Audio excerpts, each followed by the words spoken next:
watching Dynamite TV.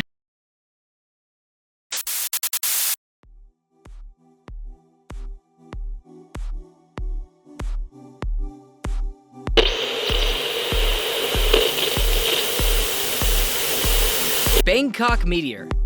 It's Monday in Bangkok. At all times, rush hour. So obviously everyone is headed to work, right? Just like any other day, right? Wrong. Because that day, at exactly 8:30 in the morning, everyone saw something that almost gave them a pant load, if you know what I'm saying. What they beheld, hurling across the sky and seemingly into the earth, was a sizable mass that was on fire. Within 10 minutes, Twitter had the first report from the Board of Governors. Steve Herman speculated from the footage of the dashcams. It had to be a meteorite or pieces of a satellite, he said. John Krempasky, a military analyst, commented shortly after, "A meteor is the only thing it could be," he claimed. It traveled much too quickly to be anything from the likes of a satellite. After no crashed or missing aircraft were reported by flight control to the Thai authorities, and the multiple angles that it was captured by bystanders, which albeit offered no additional insight as to what it was, it appears to disappear in the kind of way that something disintegrates when it re-enters the Earth's atmosphere might. What do you think? Another meteorite similar to the one that landed in Russia? No, because that one injured 1,100 people, dropping with enough velocity to make it feel like a warhead.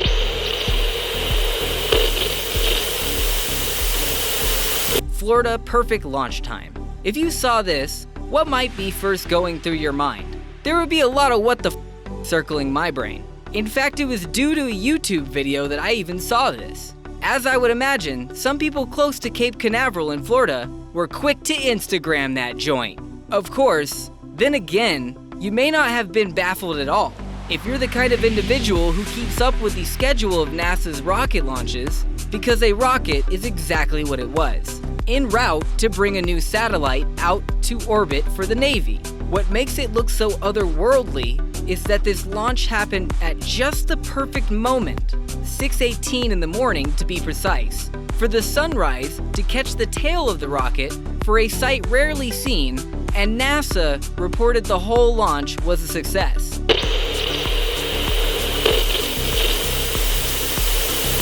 Are we alone in the vast nothingness of space? In my opinion, it is, dare I say, idiotic for someone to confidently believe that us, humans, are the only sentient design out there. And most of my opinion sits on the facts behind 3 words: the Goldilocks zone.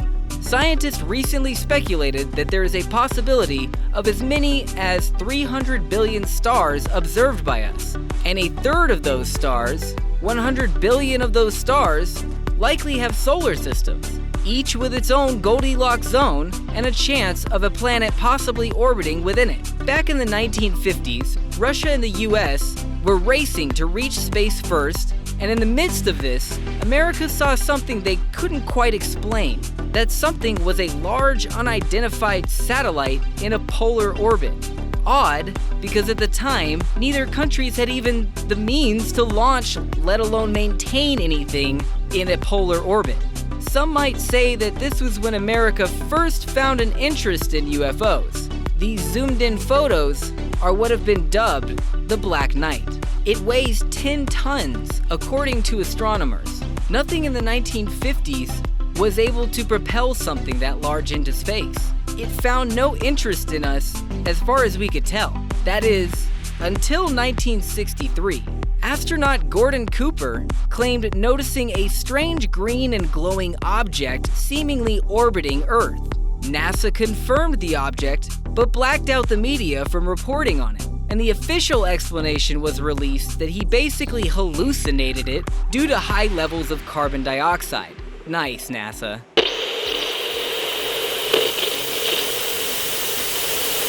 UFO Stalker. I would be willing to bet that if your kid came home from school one day and told you that he or she was being followed by someone, you would be up and ready to apprehend whoever might be creeping on your kid. Because they were either imagining it or they actually have a stalker. This was the case for a parent in Atlanta, except their child claimed a UFO was following him. Of course, his parents were having a hard time believing it, until he shot a video with his phone revealing a low-flying object hovering in his path as he made his way home. Needless to say, the footage was a bit unsettling. Check it out for yourself.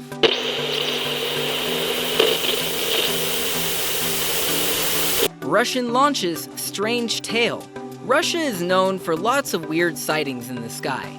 Could be because of the size of the country, or maybe something there just attracts the likes of UFOs. No matter the reason, it is clear that Russia is hot for such activity. Like seen in our most recent evidence, this odd, unexplained launch of a rocket that was seen by many and recorded by several not far from Perm, which is in the central of Russia. The video captures reveal a slow-moving and bright object in the sky. A tail of exhaust is noticeable, which would lead one to believe it is a man-made object, but then again, who knows? Check out the video and come to your own conclusions.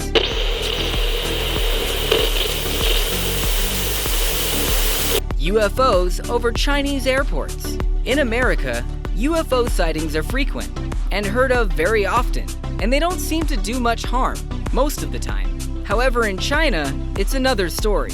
Since 2010, reports of UFOs appearing over airports have become frequent and have caused temporary shutdowns of runways in fear of colliding with an unearthly object. A pilot inbound to land his passenger plane noticed something odd in the air, reported the sightings to traffic control, and the result was 18 redirected flights and a full shutdown of the airport for the rest of the night. The official statement released brushed it off as a military test.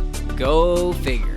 Another UFO that forced the shutdown at an airport located in Inner Mongolia happened that same year in October. 5 years later, yet another UFO is seen, once again over a Chinese airport. The news report is both disturbing and fishy in my opinion. What do you believe is attracting these occurrences to airports in China? Is there something the public isn't aware of? Or are the official statements of military tests actually legitimate? Do it! Just do it! Just do it! Make your dreams come true! Just do it! You're not gonna stop there! No! What are you waiting for? Do it! Just do it! Yes, you can! Just do it!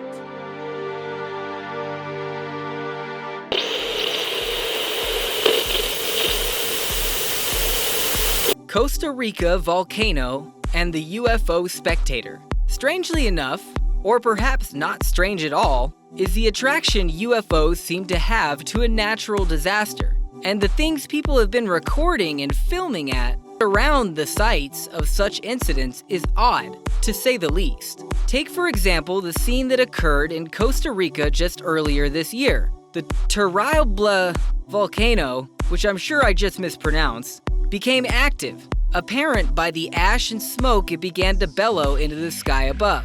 Naturally, the locals kept a close eye on the volcano and the land nearby for any foreshadowing signs of forthcoming escalation. Here is a photo snapped of a strange craft that was also surveying the volcano, and not surprisingly enough, this isn't the first time. In fact, during an eruption in 2013, another one was also caught on film. This raises a lot of questions that we may or may not ever get solid answers for, such as, might these UFOs be agitating or initiating these disasters? Or is it out of the realm of speculation that maybe they're utilizing the volcanic energy and harnessing it for some purpose or another? Either way, I'm having trouble deciding how I feel about them frequenting these events, soon after or sometimes even just as they happen. One thing is for certain, which is that they are not attempting to stay out of sight, and this may be one of the few ways they can silently tell us something without making a commotion out of things. Check out the video and find out for yourself. Up next, we'll look at people you won't believe actually exist. Really long dreadlocks. This guy has longer hair than he is tall. It's like there's a creature hanging on him.